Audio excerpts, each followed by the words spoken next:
Hello and welcome to the Quiver channel. I am Jason, your host. I hope you're all having a wonderful day. Every disabled person is different.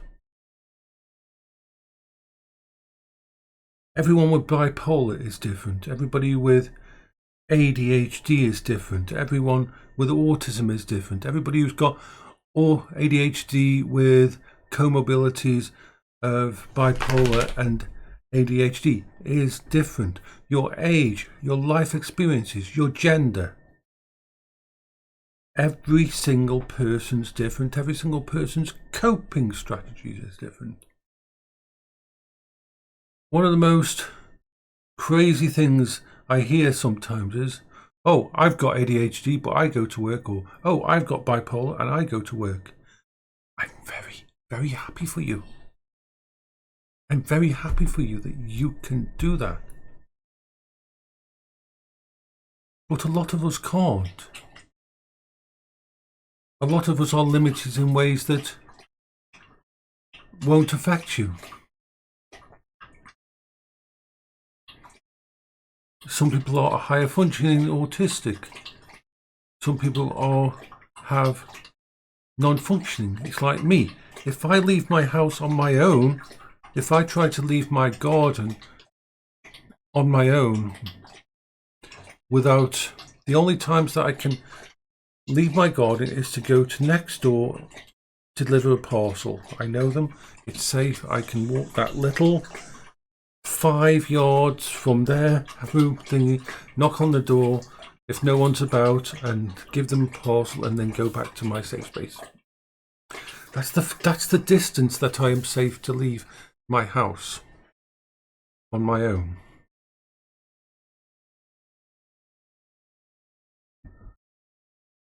When I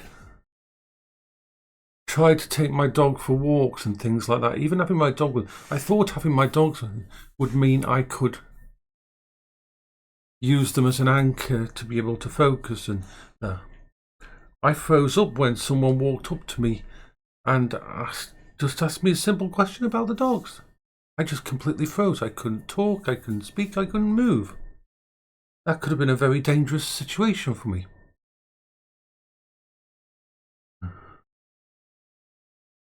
If I tried to cross a road and there isn't a road crossing, let's just say I tried to cross a road and I was on my own, and halfway across the road a car's coming and my brain gets overwhelmed and I suddenly freeze in place. I can freeze in place for no apparent reason, as my brain just has a car crash, as the lines of information in my brain just get stuck.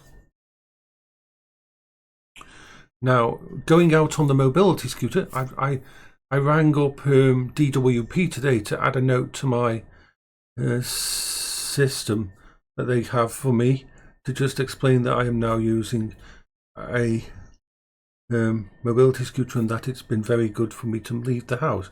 I still can't leave the mobility scooter because I remember when I went out and I bought the first canopy.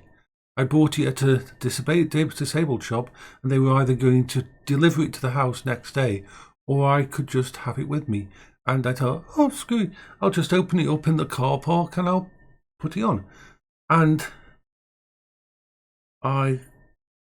the lady from the shop brought it outside and put it down next to my Go, and I was standing there and next to my thingy holding onto it, and I let go of my mobility scooter and I walked like 2 foot, just 2 foot, to the place where I had to open up the cardboard to get to the pot, and I froze up.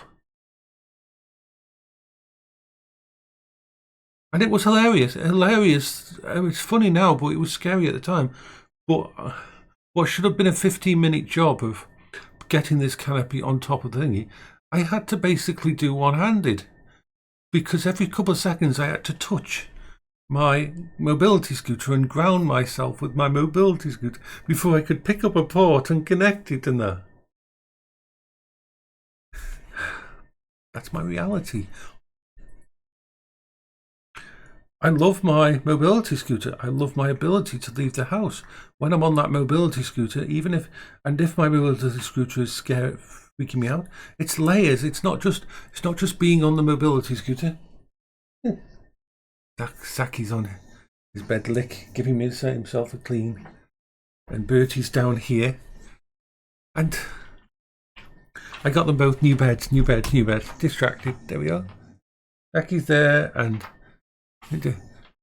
Bertie's there. And so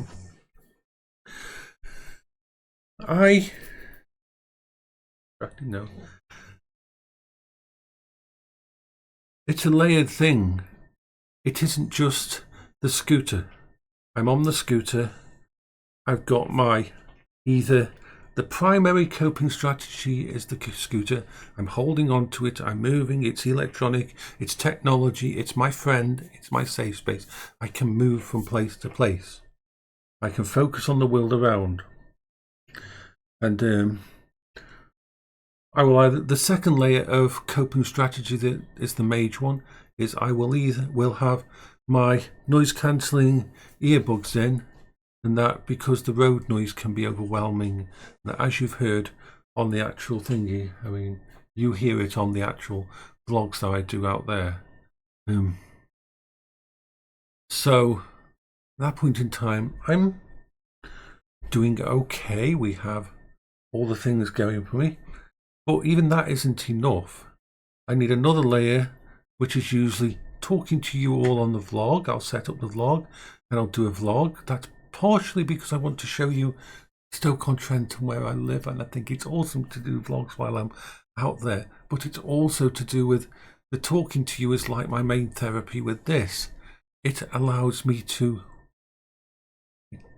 function easily if things are stressing me out, like if I'm going past people, or if I've got to cross a road, or if just anything just seems out of place, or things bothering me.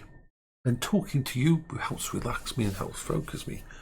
If not that, then I'll be listening to an audiobook while I'm out there as well, and that can have the same effect.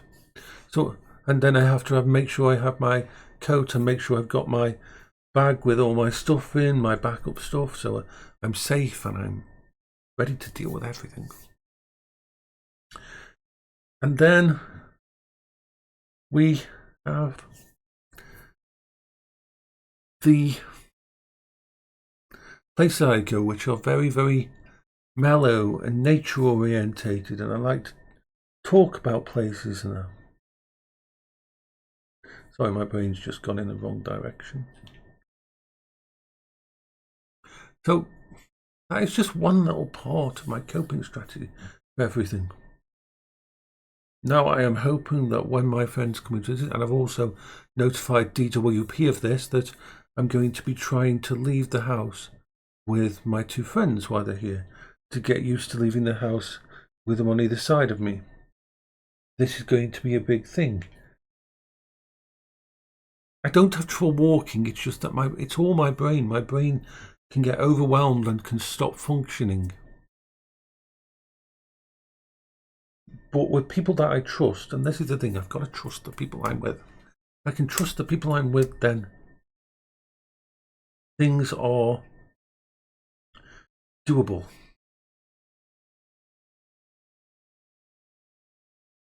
This vlogging that I do every day is one of the primary cornerstones to my life of coping. Anything that's going on in my head gets taken out of my head and put on the camera and put on the digital file. And that helps my brain to declutter. It's like having a clean out of my room every single morning so I can function. Once I get in front of the camera and that.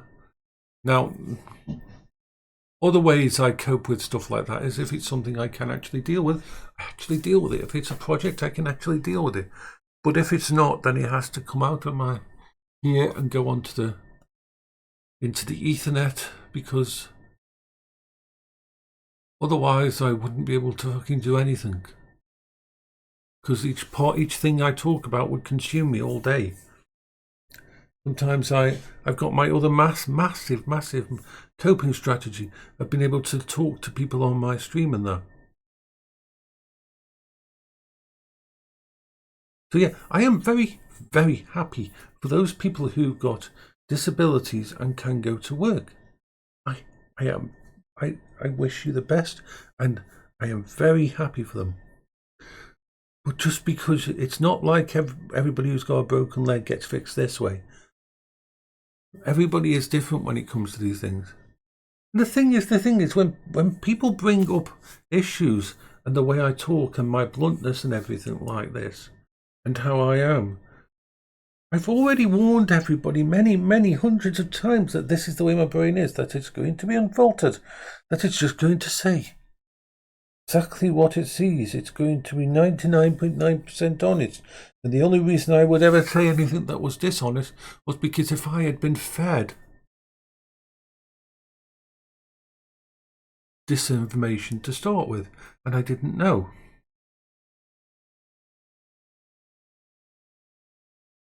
It isn't that my brain doesn't understand the concept of lying and deception, and that's what it is. But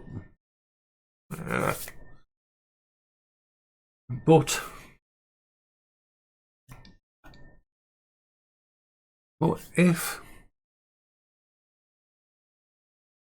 got major brain fog now. But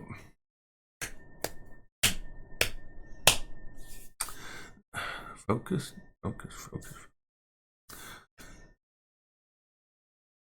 Come on, Jason, focus. Freaking focus. For me to lie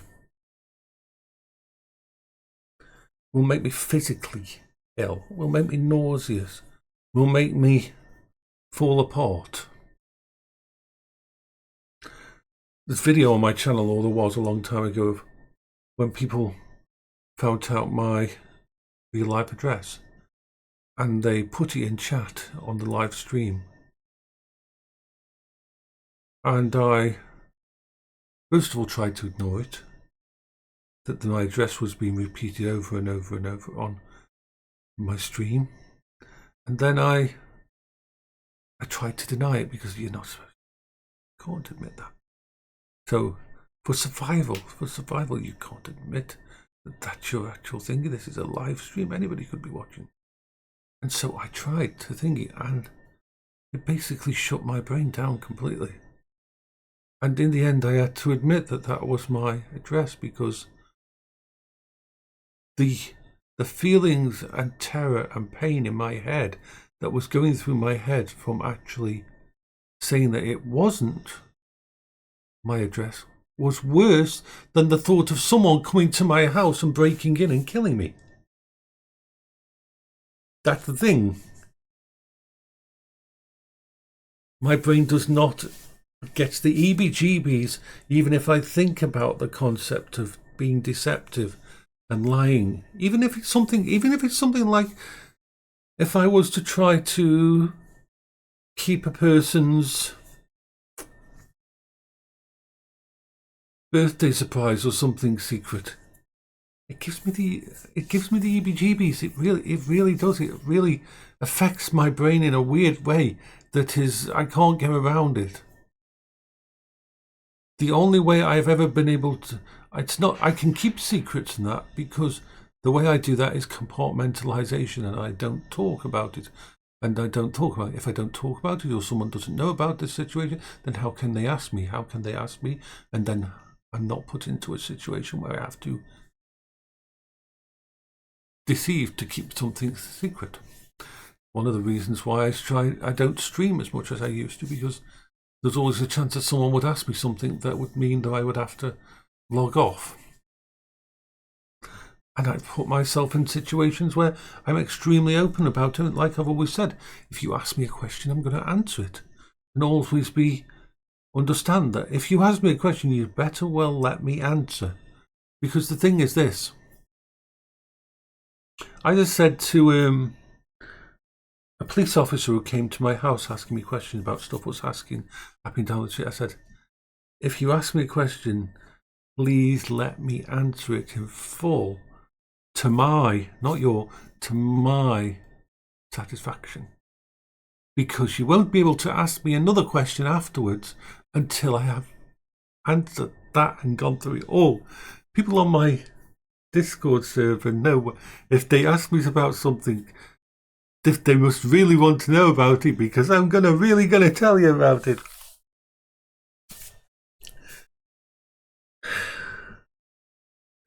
Every disabled person is different. Every disabled person is unique. And some are able to work and some are not. I've said before, if someone could find me a job where I was working with people I absolutely trusted, and it wouldn't matter if I forgot stuff, it wouldn't matter if I rose up or had a bad week and couldn't come in, and it wouldn't affect my money to keep the house going and so on, and all these other things, conditions, then yeah, I am not a lazy person. I work every day. The fact I'm still alive means I work fucking every day. From the moment I wake up to the moment I go to bed, I am putting effort in to try desperately to function, to get out of bed, to walk to the bathroom, to remember to use the toilet, to remember what I want to do, to walk downstairs, to remember the dogs, to open the back door to the dogs, to make sure everything for them's okay, to put food in, to make sure I get a drink, to make sure I drink. It's all massive efforts. I work 18, 19 hours a day to be independent and to survive. And sometimes that means I've got less than 0%. And that when I'm in a situation where people say something that bothers me in that, I am going to basically, no fucks given, I'm going to tell them exactly how I feel and what I think. And I'm going to try my best to articulate. And the reason I try to articulate when I'm talking about all this is because there is so many disabled people that don't have that extra bit of energy. They can't articulate, that are the silent majority. There's always been this thing where disabled people are kicked around by the government and used in their campaigns and everything and that, because we don't always have the energy to fight for what we deserve as human beings. Now, to put this in perspective, I am very, very, very grateful for the DWP. The DWP allow me to survive. I am very grateful for the benefits that I am on, that allow me to exist and to function and to live. I am extremely appreciative of that, because I know in a lot of countries it's far worse. Anyway, I hope you're all having a good day. I'm having an okay day. You probably tell them I'm a little bit stressed this morning, but I'm not going to go into why I am. You already know.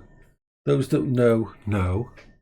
It also always stresses me out ringing up the DWP anyway, and a few other things I've got to deal with today and last night.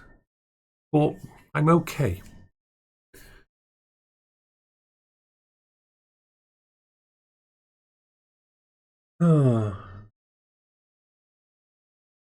We are all facing challenges, every single one of us. Just make sure you're looking after each other and make sure that you have a bit of understanding for people. People matter. This is Jason for the Quimmer channel. I almost fell asleep then. I almost drifted off then.